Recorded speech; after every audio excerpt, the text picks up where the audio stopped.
کالی مہندی لگانا کیسا ہے؟ کیوں میرے بھائیوں؟ جی میرے بھائی گزارش یہ ہے کہ جس کی داڑھی کے سر کے بالوں کے بال سفید ہو جائیں، بہتر یہ ہے کہ اپنی داڑھی کو رنگین کرے۔ بہتر کیا ہے؟ بہتر کیا ہے؟ اور رنگین کرنا بہتر کہہ رہا ہوں کہ نہ کرنا بہتر کہہ رہا ہوں؟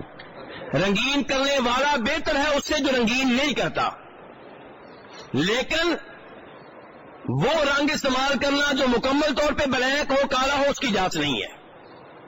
مہندی لگائیں کوئی اور رنگ ہو، لیکن وہ رنگ جو مکمل طور پہ کالا ہے وہ نہیں۔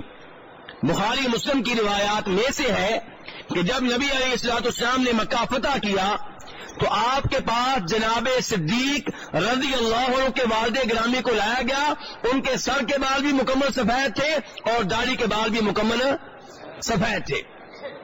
نبی علیہ الصلوۃ والسلام نے کہا انہیں لے جاؤ اور ان کے بالوں کو رنگین کرو، لیکن وجتنبوا السواد، کالے رنگ سے بچنا، ان کے کالا رنگ استعمال نہیں کرنا۔ تو اس لیے جو مکمل کالا رنگ ہے وہ استعمال کرنے کی اجازت نہیں ہے، اور رنگ آپ استعمال کر سکتے ہیں۔